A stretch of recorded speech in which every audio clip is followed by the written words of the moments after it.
What is up, Clack Pack? I haven't done that in a while. Yeah, I just noticed my hair. Oh well. It's your boy Kincab back at you with another video. Doing the third video that I'm going to do right now. To Psycho Sister. My sister, Angie. This is the third video in this installment. Hashtag I'm enough. What's up, YouTube? It's your girl, Angie85, Angie Cakes, Angie Marie, Psycho Sister. However you know me, you know me. I'm going to rush through this video. Yes, I was crying because I tried to do the video a minute ago. Got a little bit emotional. Don't know what that's about, but it's happening. So, as promised, I'm back with a 31 days Learning to Love Myself challenge, day 2. So it is July 2nd. And, my hair's a mess and I have no makeup on. Just took a super cold bath because it's hot as hell and I really don't feel like swimming. I went to Wonderland with the family yesterday, which was super cool, and I'm glad that I went, but I'm paying for it. I had a huge accomplishment yesterday. After the entire day of walking around, playing mini golf, doing all this stuff, I played tag with Ziva. And I was able to actually run with her and keep up with her. And I didn't quite die. So that was huge. So, yay to me. I'm proud of myself.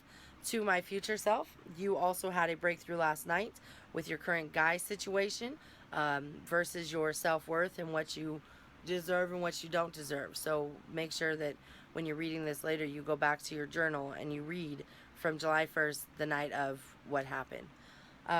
With that being said, to my future self, I am proud of you because you are coming so far and so fast. It's unreal. Like, in just a matter of a month, the difference in yourself is phenomenal. So keep that shit up.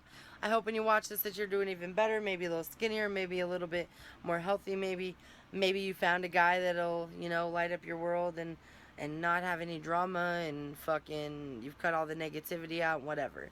But anyways, back to the video. So, as everybody who watched my video from yesterday knows, my day 1 was family. And basically, oh, my tank top is so sticky. So hot here, sorry. Anyways, my day 1 was family, and I kind of did a shout out to all my family members that are close to me and that I love and hold dear and whatever. But anybody who knows me should have recognized that I did not talk about Lena or Ziva. There's a reason for that. My nieces. The reason is I feel that they deserve their own section, their own day, their own number in my thankful or blessed list, and there's reasons why. So let me explain a little bit about my 2 nieces. Ziva's 4 years old. When she first was born and came into the world, I didn't have any experience between losing Deshawn and her being born with a baby close to me. Yeah, I could hold him when people brought him, whatever. But never actually in my personal life had to stay around or had to hear when they cry, when they throw fits. And every time that something would happen, I would instantly go back to missing Deshawn or being upset because of all the things I would never get with him. And so that caused me to be distant.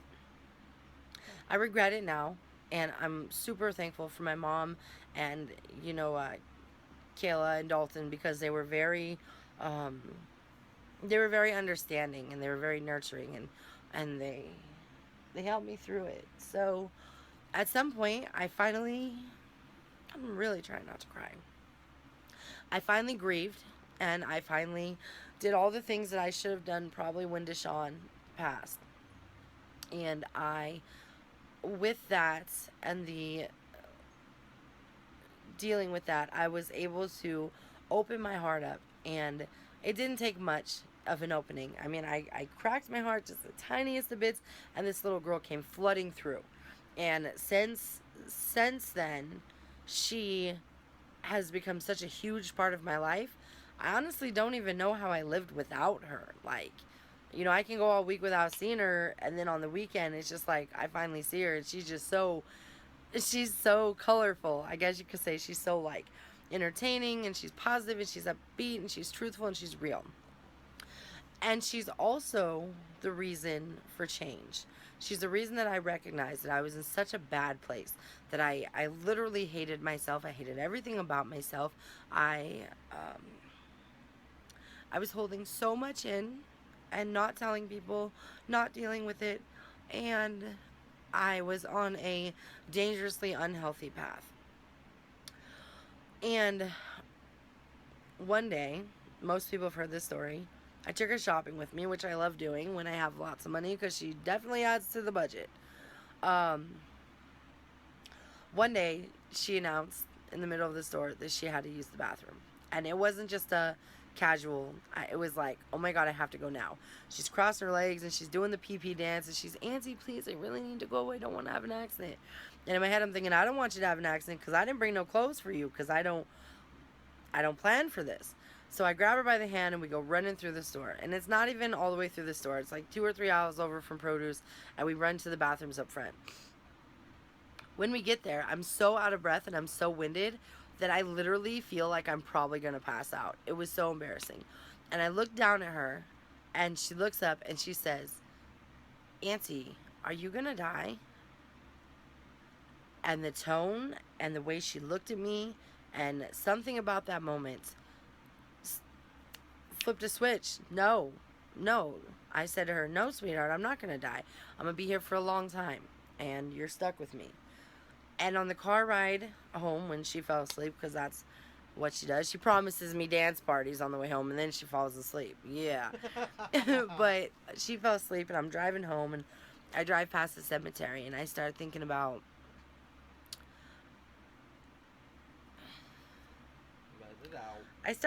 everything I go through and everything I'm doing and all the unhealthy healthy habits and all the eating and all this stuff that isn't good for me. And I start thinking, what happens if I continue down this road? What happens? I'm going to die.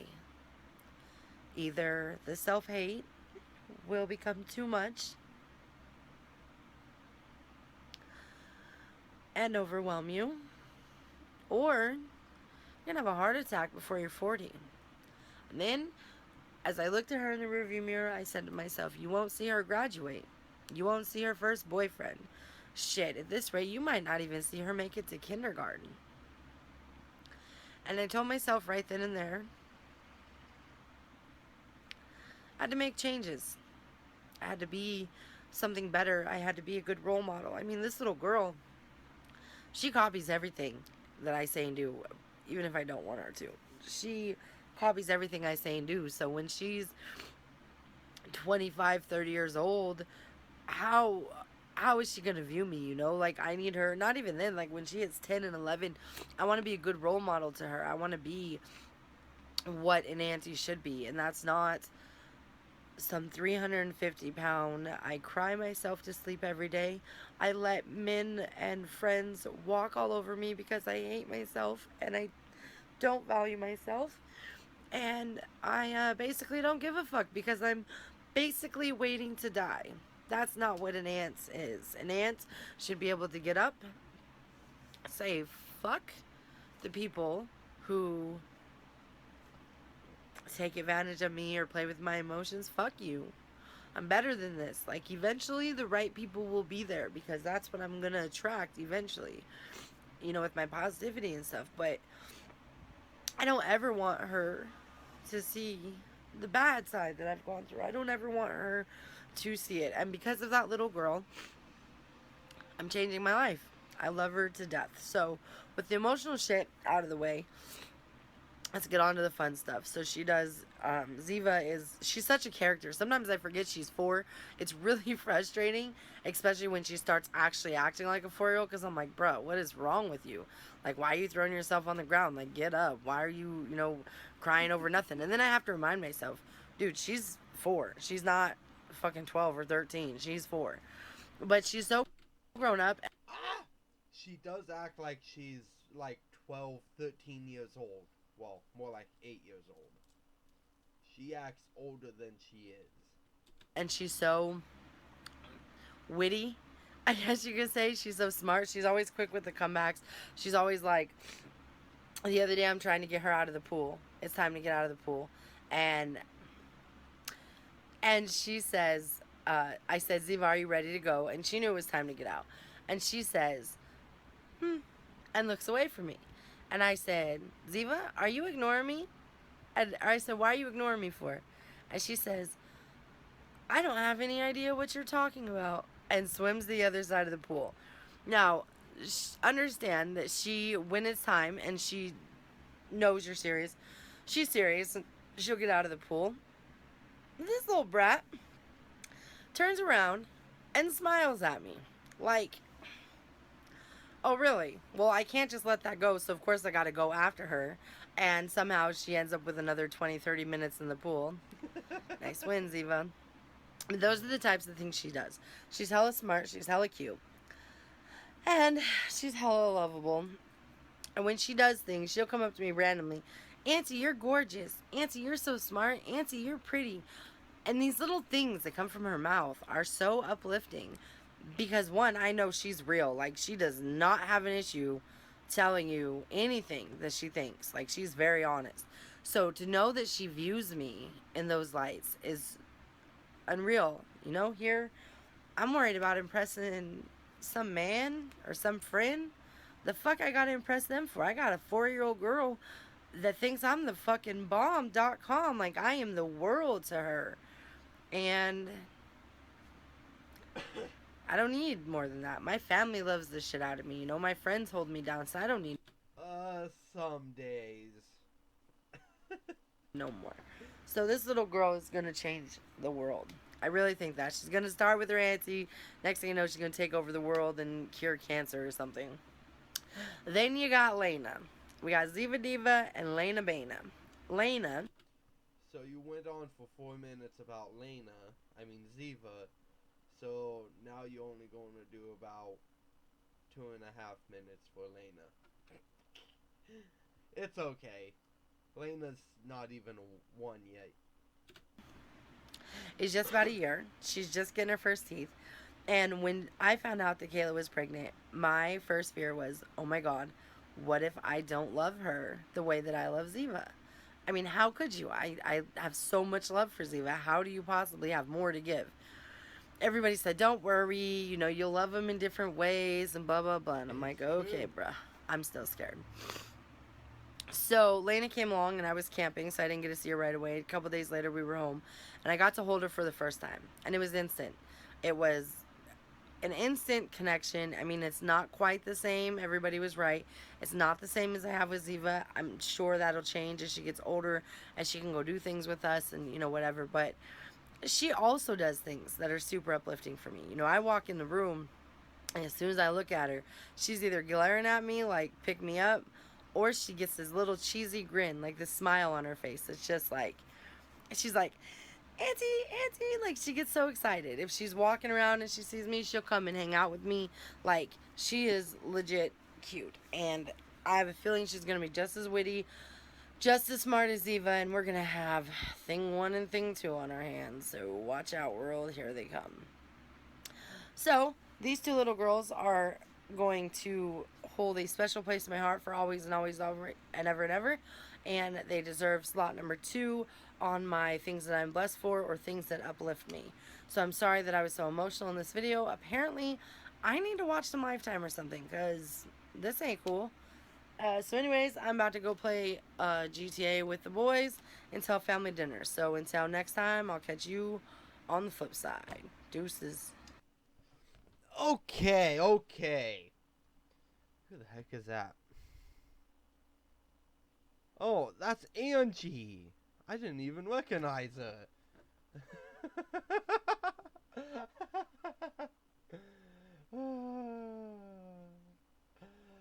Okay. But, that was a good one, Ange. Don't worry about being emotional. That's the point. That's the part that makes you one of my top favorite vloggers. Life updates. Just whatever. You bring in emotional, real life, everything to the table. Well, not everything, because obviously everyone has things they don't want out.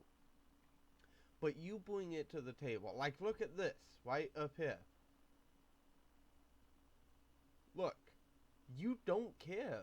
Or right here, you don't care. You do you.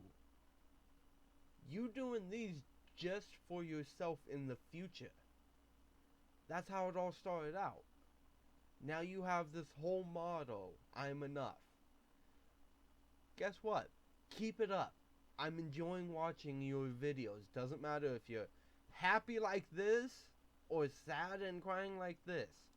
I want to see your videos. But without any further ado, that was a great video. Let me go here, like it, come down, be the first to comment on it. Here we go. One of the best ones yet. Keep up the great work, and I am ready for more. So keep bringing them, and I'll keep watching your videos. Exclamation! There we go. Videos! Comment. There we go. 1 second ago. But anyway, without any further ado, I'll catch you guys on the flip side. Peace out!